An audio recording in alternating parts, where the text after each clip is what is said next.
Good day, dear children. Today, let's do a lesson from your Snapshots textbook, Chapter 4, Albert Einstein at School by Patrick Pringle. The lesson is an extract from the biography of Einstein named The Young Einstein by Patrick Pringle. All of you have heard about Albert Einstein, who is known all over the world for his valuable contribution to physics and theory of relativity. However, his school days were not that pleasant. In this lesson, the author familiarizes the reader with those years in Einstein's life where he was struggling each day in school, and as each day passed, the school diploma felt like a far-fetched dream. The lesson throws light upon a few encounters with his teacher, his idea about education, what he felt about the neighborhood he lived in, and how he had only one good friend, Yuri. The way Albert strategizes to get out of the miserable place that is the school and how things turned around in the end makes the story even more interesting. Now let's begin the lesson. Albert Einstein is regarded as the greatest physicist since Newton. In the following extract from The Young Einstein, the well-known biographer Patrick Pringle describes the circumstances which led to Albert Einstein's expulsion from a German school. "In what year, Einstein?" asked the history teacher. "Did the Prussians defeat the French at Waterloo?" "I don't know, sir." "Why don't you know? You've been told it often enough." "I must have forgotten." "Did you ever try to learn?" asked Mr. Brown. "No, sir," Albert replied with his usual unthinking honesty. "Why not?" "I can't see any point in learning dates. One can always look them up in a book." Mr. Brown was speechless for a few moments. "You amaze me, Einstein," he said at last. "Don't you realize that one can always look most things up in the books? That applies to all the facts you learn at school." "Yes, sir." "Then I suppose you don't see any point in learning facts?" "Frankly, sir, I don't," said Albert. "Then you don't believe in education at all?" "Oh, yes, sir, I do. I don't think learning facts is education." "In that case," said the history teacher with heavy sarcasm, "perhaps you will be so kind as to tell the class the Einstein theory of education." Albert flushed. "I think it's not facts that matter, but ideas," he said. "I don't see the point in learning the dates of battles or even which of the armies killed more men. I would be more interested in learning why those soldiers were trying to kill each other." "That's enough." Mr. Brown's eyes were cold and cruel. "We don't want a lecture from you, Einstein. You will stay in for an extra period today, although I don't imagine it will do you much good. It won't do the school any good either. You are a disgrace. I don't know why you continue to come." "It's not my wish, sir," Albert pointed out. "Then you are an ungrateful boy and you ought to be ashamed of yourself. I suggest you ask your father to take you away." The lesson begins with little Albert's encounter with his history teacher, Mr. Brown, where the teacher is asking a question and, as usual, unattentive Albert doesn't know the answer. He gives a speech in the class about what education should include and what they are being taught is irrelevant.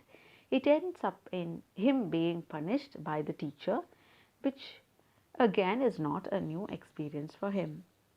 And the most important part of this section is his idea about education.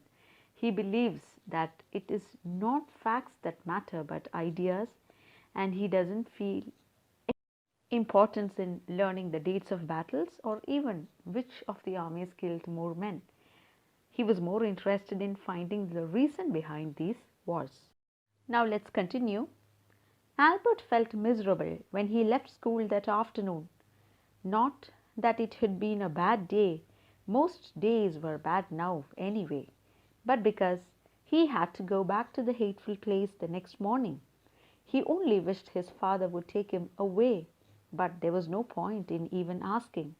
He knew what the answer would be. He would have to stay until he had taken his diploma. Though Einstein is totally unhappy in his school, he finds that there is no escape from this situation because his father had sent him to take his diploma. Going back to his lodgings, the place where he stayed, did not cheer him up, did not make him happy.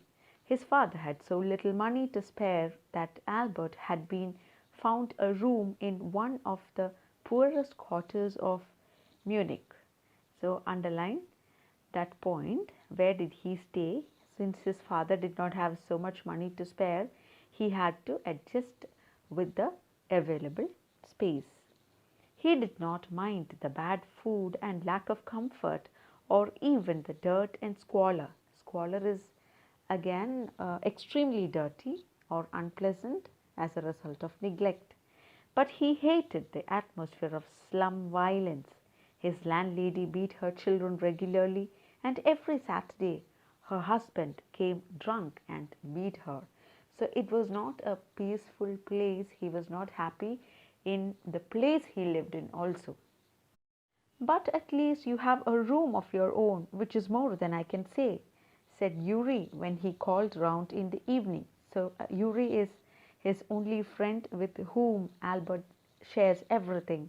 So Yuri pacifies him, saying that at least he is fortunate enough to have a room of his own, which is more than he could imagine.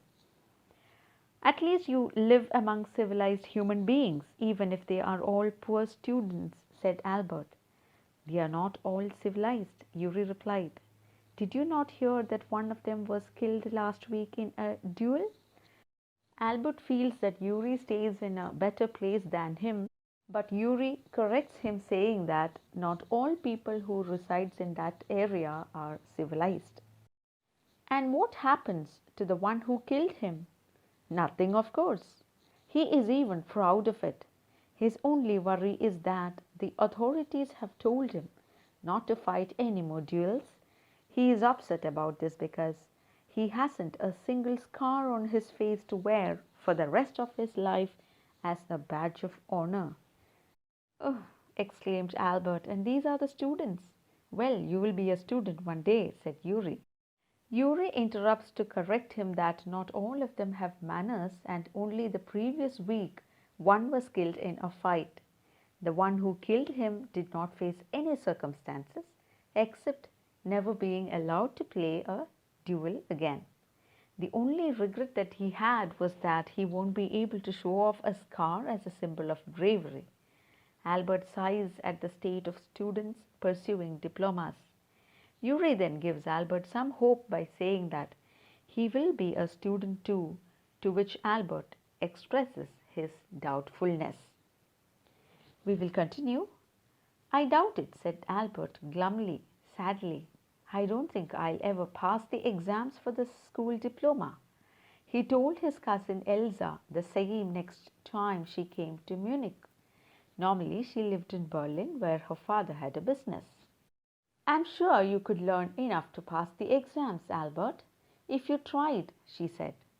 I know lots of boys who are much more stupid than you are, who get through. They say you don't have to know anything, you don't have to understand what you are taught, just be able to repeat it in the exams. That's the whole trouble, said Albert. I am no good at learning things by heart. You don't need to be good at it. Anyone can learn like a parrot. You just don't try. And yet I always see you with a book under your arm, added Elsa. What is the one you are reading? A book on geology. Geology, rocks and things. Do you learn that? No, we have hardly any science at school. Then why are you studying it? Because I like it. Isn't that a good enough reason? Elsa sighed. You are right, of course, Albert, she said, but it won't help you with your diploma. Albert expresses his concern to his cousin Elsa, saying that it is not very likely for him to pass exams. Elsa, who had come to visit Einstein in Munich, normally lived in Berlin, the place of her family business. Elsa tried to convince Albert to learn just enough to pass the exams by learning and repeating facts, and that she had seen a lot of dull boys doing that. Albert again exclaimed that learning things by heart is not his way. Apart from books on science, his only comfort was music, and he played his violin regularly until his landlady asked him to stop. "That wailing gets on my nerves," she said. "There is enough noise in this house with all the kids howling." Albert was tempted to point out that most of the time it was she who made them howl, but he decided it was better to say nothing. So here you find Albert was very fond of reading science books, and the only other thing that brought him joy and peace was music. He played the violin a lot, but only until his landlady told him to stop. The sound supposedly irritated her, and she justified by saying that kids already make a lot of noise in the house. Albert wanted to say that she is the one who made her kids cry all the time, but somehow resisted the urge to say it, probably for the better. Let's continue. "I must get away from here," he told Yuri, "after 6 months alone in Munich. It is absurd that I should go on like this.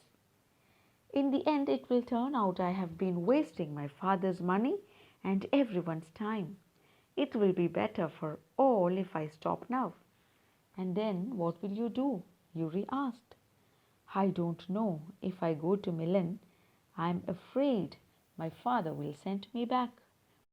Unless his eyes gleamed with a sudden idea. "Yuri, do you know any friendly doctors?" "I know a lot of medical students, and some of them are friendly." "Doctor?" "No, I have never had enough money to go to one." "Why?"